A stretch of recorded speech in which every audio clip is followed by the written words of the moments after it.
पक्ष विपक्ष देख रहे हैं आप, मैं हूं आपके साथ नेहा दुबे। 2 चरणों के चुनाव के बाद यूपी की चुनावी जंग की धार अब और भी तेज हो गई है। बीजेपी अपने सहयोगियों के साथ मिलकर यूपी की सभी 80 सीटों पर जीत का दावा कर रही है। वहीं 2024 की चुनावी जंग में उत्तर प्रदेश में सपा ने बीजेपी के खिलाफ मोर्चा खोला हुआ है। भले ही यूपी में कांग्रेस और सपा का गठबंधन है, लेकिन बीजेपी को पटकनी देने का जिम्मा समाजवादी पार्टी के ही कंधों पर है। सोमवार को एटा में रैली कर अखिलेश यादव ने बीजेपी पर चुन चुनकर आरोप लगाए। अखिलेश यादव ने बीजेपी पर संविधान खत्म करने की कोशिश का आरोप लगाया तो अमीरों का कर्ज माफ, लेकिन किसानों के कर्ज माफ नहीं करने का आरोप चढ़ा। युवाओं को रोजगार नहीं देने, पर्चा लीक होने और सेना में अग्निवीर योजना पर सवाल उठाए। वहीं एक दिन पहले मुख्यमंत्री योगी आदित्यनाथ ने कहा कि विपक्षी गठबंधन सत्ता पाकर तुष्टीकरण की राजनीति करते हुए देश के विभाजन की आधारशिला रखना चाहते हैं।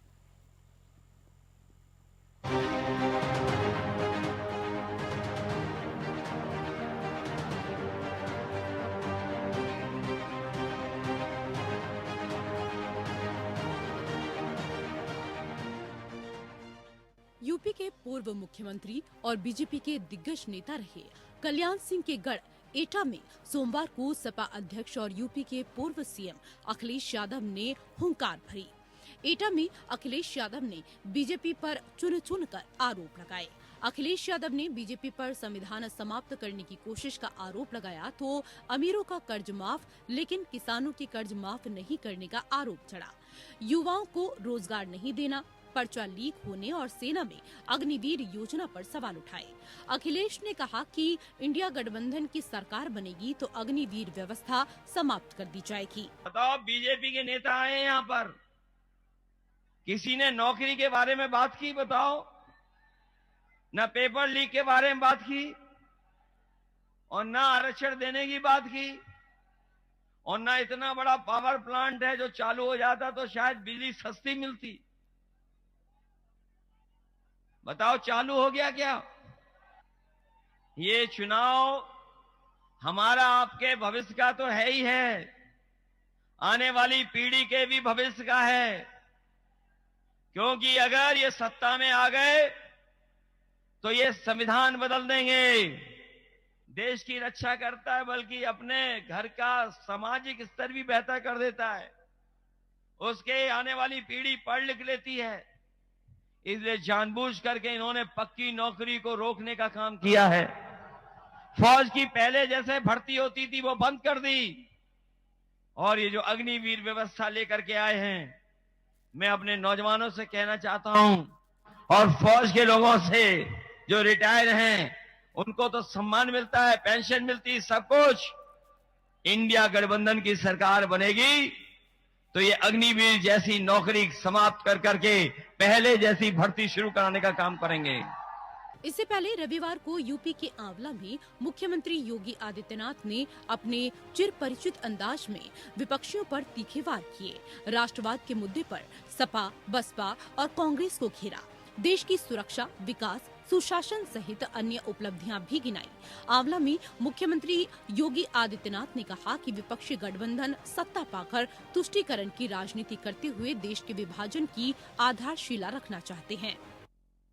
कांग्रेस और सपा बसपा का जो हिडन एजेंडा है उनके घोषणा पत्र से उजागर होता है। वे फिर से प्रदेश को, देश को दंगों की आग में झोंकना चाहते हैं। भारत का विभाजन की आधारशिला रखना चाहते हैं। मेरठ के बाद भारतीय जनता पार्टी की सरकारों ने सुरक्षा का, निवेश का, रोजगार का जो बेहतर माहौल बनाया है, इसमें बैरियर बन करके लोग आए हैं। हमें देश के विकास में किसी को बैरियर नहीं बनने देना चाहिए। अगर कांग्रेस, सपा, बसपा चाहती, कांग्रेस चाहती देश की आजादी के तत्काल बाद अयोध्या में राम जन्मभूमि के भव्य मंदिर के निर्माण का मार्ग प्रशस्त हो गया होता। दरअसल 2 चरणों के चुनाव के बाद यूपी की चुनावी जंग की धार और भी तेज हो गई है। 2024 की चुनावी जंग में उत्तर प्रदेश में सपा ने बीजेपी के खिलाफ मोर्चा खोला हुआ है। भले ही यूपी में कांग्रेस और सपा का गठबंधन है, लेकिन बीजेपी को पटकनी देने की जिम्मेदारी समाजवादी पार्टी के ही कंधे पर है। 80 सीटों वाली यूपी में सपा अकेले 62 सीटों पर चुनाव लड़ रही है, जबकि कांग्रेस के हिस्से केवल 17 सीटें आई हैं, जबकि सपा ने 1 सीट टीएमसी के लिए भी छोड़ी है। उधर विपक्षी गठबंधन के खिलाफ 75 सीटों पर अकेले लड़ने वाली बीजेपी अपने सहयोगियों के साथ मिलकर सभी 80 सीटों पर जीत का दावा कर रही है, लेकिन अखिलेश यादव बीजेपी के इस दावे को कड़ी चुनौती दे रहे हैं। लोकसभा चुनाव में इस बार समाजवादी पार्टी ने नया प्रयोग किया है। सपा पीडीए फॉर्मूला यानी पिछड़ा, दलित और अल्पसंख्यक वोट बैंक के फॉर्मूले पर कार्य कर रही है और यादव राजनीति को सैफई परिवार तक ही सीमित रखा है। सपा ने लोकसभा चुनाव में पहली बार परिवार के बाहर के किसी यादव को टिकट नहीं दिया है, यानी जिन 5 यादवों को मैदान में उतारा है वो सभी सैफई परिवार के ही सदस्य हैं। मैनपुरी से डिम्पल, कन्नौज से अखिलेश यादव, आजमगढ़ से धर्मेंद्र यादव, फिरोजाबाद से अक्षय यादव, बदायूं से आदित्य यादव मैदान में है। सपा हर लोकसभा चुनाव में 3 से 4 सीटों पर परिवार के अलावा भी यादवों को उतारती रही है। यादव राजनीति के भरोसे शिखर पर पहुंचे मुलायम सिंह की नीति से अखिलेश की ये रणनीति काफी अलग है। ऐसे में करीब 19.40% हिस्सेदारी वाले यादव वोट बैंक पर अखिलेश के इस प्रयोग की परीक्षा होगी। उधर बीजेपी ने सैफई परिवार के उम्मीदवारों को उनके घर में ही घेरे रखने की रणनीति बनाई है, तो दूसरी तरफ यादव वोट बैंक को अपनी पाली में लाने के लिए पूरा जोर लगा दिया है। अब देखना है कि 4 जून को जब नतीजों का ऐलान होगा तो जनता किसके पक्ष में और किसके विपक्ष में खड़ी हुई दिखाई देती है। Bureau report, APN. तो यूपी की 80 सीटों पर जंग लगातार जारी है और यूपी में सपा गठबंधन बना भारतीय जनता पार्टी गठबंधन। यूपी में बीजेपी को सीधी टक्कर दे रही है सपा और यूपी में 62 सीटों पर चुनावी मैदान में उतर रही है समाजवादी पार्टी। लेकिन अब सवाल इस बात को लेकर है कि इन सीटों में से कितने निकाल पाती है और जिस फॉर्मूले की बात की जा रही है समाजवादी पार्टी की तरफ से पीडीए यानी कि पिछड़ा, दलित और अल्पसंख्यक, ये फॉर्मूला कितना कारगर साबित होता है यूपी के संदर्भ में, सियासत में, समझने की कोशिश करेंगे। इस विषय पर तफसील से चर्चा करेंगे। खास मेहमान हमारे साथ मौजूद है, उनसे आपका परिचय करा देते हैं। इस वक्त हमारे साथ अश्विनी शाही जी हैं, प्रवक्ता है भारतीय जनता पार्टी के। बहुत स्वागत है आपका। पूजा मिश्रा जी हमारे साथ जुड़ गई हैं, प्रवक्ता है समाजवादी पार्टी की। आपका भी बहुत स्वागत है। अखिलेश यादव ने प्रेस कॉन्फ्रेंस की, पूजा जी, तमाम जो आरोप है लगाए थे, लेकिन अब जब रैलियां कर रहे हैं, जनसभाएं कर रहे हैं, तब भी तमाम आरोप भारतीय जनता पार्टी के ऊपर गड़ रहे हैं। लगता है कि इसका कोई प्रभाव पड़ेगा इन चुनावों में? देखिए नेहा जी, आपको नमस्कार और साथी प्रवक्ताओं को भी नमस्कार। बिल्कुल, जनता जो है मुद्दों पे चुनाव लड़ रही है। जैसा कि सर्वे बताता है कि अभी जो जनता चुनाव वोटिंग करने आ रही है वो आ रही है 27% जो है रोजगार के मुद्दों पे, और रोजगार के मुद्दों पे भाजपा इस कदर फेल रही है कि उसने मैनिफेस्टो को बाहर निकाल दिया। मैं दूसरे नंबर पे आती है महंगाई का मुद्दा। महंगाई के मुद्दे को भी जो भाजपा ने बाहर निकाल के फेंक दिया अपने मैनिफेस्टो से, उस पर चर्चा ही नहीं कर रहे हैं और ध्रुवीकरण करना ये चाह रहे हैं। जैसे ही फर्स्ट फेज का इलेक्शन खत्म होता है, ये फिर आ जाते हैं एक नया मुद्दा लेकर के और महिलाओं के मंगलसूत्र तक पहुंच जाते हैं। फिर उसके बाद में दूसरे चरण का चुनाव खत्म होता है, फिर इनको लगता है कि अरे हम तो खराब परफॉर्म कर रहे हैं, फिर ये कुछ और एक मुद्दा उठा करके आ जाते हैं, यूसीसी को लेके आ जाते हैं। अब देखिए तीसरे चरण के बाद में जब ये घबराएंगे और जब घबरा जाएंगे तो कुछ और नया मुद्दा लेके आएंगे, क्योंकि ये कार्य तो किए नहीं है, तो कार्य पे बात कर नहीं पा रहे हैं। और समाजवादी पार्टी इंडिया अलायंस सिर्फ कार्य पे बात कर रही है। हम बात कर रहे हैं जो है जनता के हित की बात कर रहे हैं, और जनता अपना हित समझती है कि कहाँ पे है और किसके साथ में रहेगा। हाँ, ये कह सकते हैं कि 10 साल की सरकार है तो रिपोर्ट कार्ड तो इनको ही पेश करना पड़ेगा। ये बता नहीं सकते कि रोजगार इन्होंने दिया कि नहीं दिया। अगर उत्तर प्रदेश की ही बात कर रहे हैं तो उत्तर प्रदेश में तो बिल्कुल पूरी तरीके से रोजगार इन्होंने नहीं दिया, और अभी जो है चाहे मूलभूत सुविधाएं भी नहीं पहुंचा पा रहे हैं। बाकी जो है सिर्फ और सिर्फ ये धर्म की राजनीति करना चाह रहे हैं। रोजगार का ही मसला नहीं है, जबकि अश्विनी जी सीधे सीधे आरोप लगाए जा रहे हैं। एटा में अखिलेश यादव ने कहा कि संविधान खत्म करना चाहती है भारतीय जनता पार्टी। हमारी सरकार आने पर अग्निवीर व्यवस्था जो है इसको पूरी तरह से खत्म कर देंगे। भारतीय जनता पार्टी ने युवाओं को ठगने का काम किया, बेरोजगार युवाओं को कर दिया है, और बीजेपी ने जो समाज में काम करना चाहिए कुछ काम नहीं किया है। महंगाई चरम पर है, तुष्टीकरण की राजनीति भारतीय जनता पार्टी करती है, और इस बार पीडीएफ फॉर्मूले पर समाजवादी पार्टी आगे बढ़ने की बात करिए, आरोप लगाते हुए अपना फॉर्मूला भी यहाँ पे बताया गया। अब सवाल इस बात को लेकर है कि जो आरोप लगाए जा रहे हैं कैसे देखते हैं आप लोग इसे? नेहा जी देखिए, तुष्टीकरण का किसके ऊपर आरोप लगता था और किसके ऊपर साबित होता था, आरोप की बात छोड़ दीजिए, साबित होता था ये तो देखा गया है। अखिलेश यादव जी ने किस तरीके से उत्तर प्रदेश में रहते हुए सिर्फ और सिर्फ मुसलमानों की बात की थी। मेरी बेटी उनका कल एक कार्यक्रम चलता था, मुस्लिम लड़कियों को 30,000 रुपए दिए जाते थे, हिंदुओं को नहीं दिए जाते थे। और अभी इन्होंने पीडीए की बात की, अचानक जो है ये निकल गया उसमें से। राज्यसभा चुनाव में सलीम शेरवानी जी ने विरोध कर दिया, इधर अभी चुनाव के पहले आजम खान साहब ने विरोध कर दिया। देखिए मुरादाबाद और रामपुर में कैसे कैसे प्रत्याशियों को कैसे क्या क्या करना पड़ा। तो पीडीए का ये फार्मूला तो गायब हो गया। बाद में बड़ा विरोध हुआ तो इन्होंने कहा उसमें अगड़े भी हैं, आधी आबादी भी है, सबको शामिल कर लिया। मगर ये अखिलेश जी वही अखिलेश जी हैं जो 2012 से 17 तक उत्तर प्रदेश के मुख्यमंत्री रहे और 2 लाख भी रोजगार नहीं दे पाए, नौकरियां नहीं दे पाए, और आज वो रोजगार की बात करते हैं। जबकि हम लोगों ने पहले कार्यकाल में 6.5 लाख से ऊपर का नौकरी रोजगार दिया था। हम लोगों ने सरकारी नौकरियां दिया था 6.5 लाख, तो ये डेटा में है।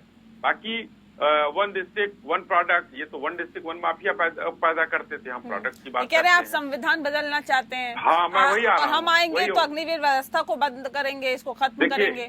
आज जो इंडिया अलायंस है, इंडिया अलायंस की सबसे पुरानी पार्टी है कांग्रेस, जिसके साथ यूपीए में भी रहे और आज इंडिया अलायंस में ये लोग हैं। ये जैसे ही देश आजाद हुआ 1951 में चुनाव हुए, चुनी हुई सरकार को केरल में तुरंत बर्खास्त कर दिया नेहरू जी की सरकार ने। वहां संविधान की रक्षा हो रही थी। 100 बार चुनी हुई सरकारों को 356 का दुरुपयोग करके इन्होंने गिराया है। आज उन्हीं के सदस्य हैं ये लोग। संविधान की रक्षा ये लोग कर रहे थे। समाजवादी पार्टी की बात करिए ना। मैं यूपीए नहीं, ये लोग इंडिया अलायंस की बात करें, हम समाजवादी पार्टी की बात करें तो कैसे संभव है?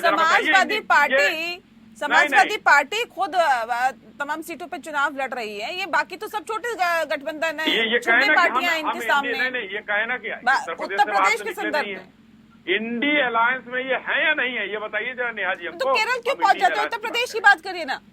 नहीं, उत्तर प्रदेश क्यों? संविधान उत्तर प्रदेश का बदला जाएगा? नहीं तो उत्तर प्रदेश की आप इसलिए बात करें क्योंकि समाजवादी पार्टी केरल में लड़ रही है, तो संविधान उत्तर प्रदेश का बदला जाएगा। नहीं, उत्तर प्रदेश की इसलिए बात कर रही है, समाजवादी पार्टी ने बदला था। अखिलेश यादव जी नहीं बोल रहे हैं, आपके जो प्रत्याशियों ने मंचों से बोला है। हमने अखिलेश यादव जी उनकी बातों को कोट कर रहे हैं। जब आपके प्रत्याशी मंचों से ऐसे भाषण दे रहे थे तो आपने उनको पर्चा क्यों नहीं किया?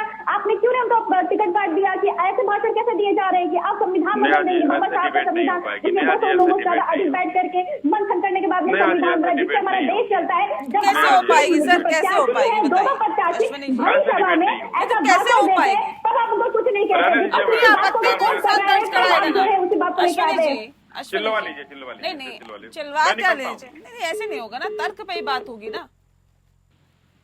अश्विनी जी है हमारे साथ आप?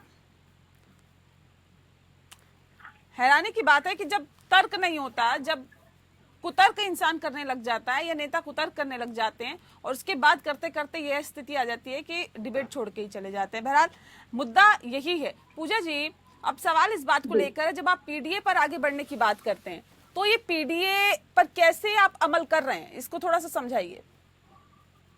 आप जो है नेहा जी जैसे पीडीए की बात कर रहे होते तो इसको समझने के लिए बहुत सिंपल सा समझना है। हाँ। कि अगर आपकी अभी आप डॉक्यूमेंट्री दिखा रहे थे तो आप कह रहे थे कि जो है यादव को पहले 11 टिकट दिया जाता था, अब की जो है 5 ही टिकट दिए गए हैं।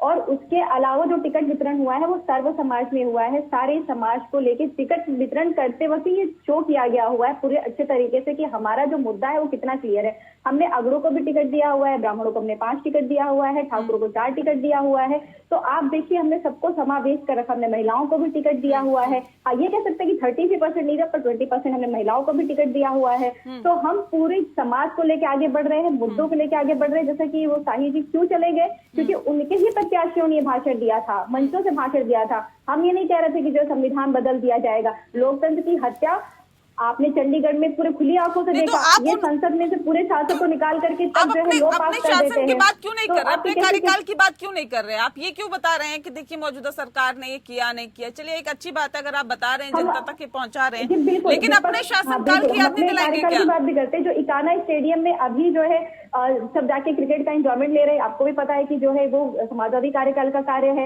इलेक्ट्रिसिटी की अगर सप्लाई की बात कर लीजिए, अभी उत्तर प्रदेश में गर्मियां हैं, आप देखेंगे यहाँ पे 18-19 घंटे बिजलियां कट रही है। अगर आप सर्वे करा लेंगे आपको पता चल जाएगा। अभी जो है 24 घंटे में मात्र जो है 4 या 5 घंटे बिजली आती है, आप पूर्ति नहीं कर पा रहे हैं। और दूसरी बात कर लेते हैं 2017 से पहले बिजली की हालत क्या थी और आज क्या है उत्तर प्रदेश में बिजली की हालत? दोनों में जमीन आसमान का अंतर है।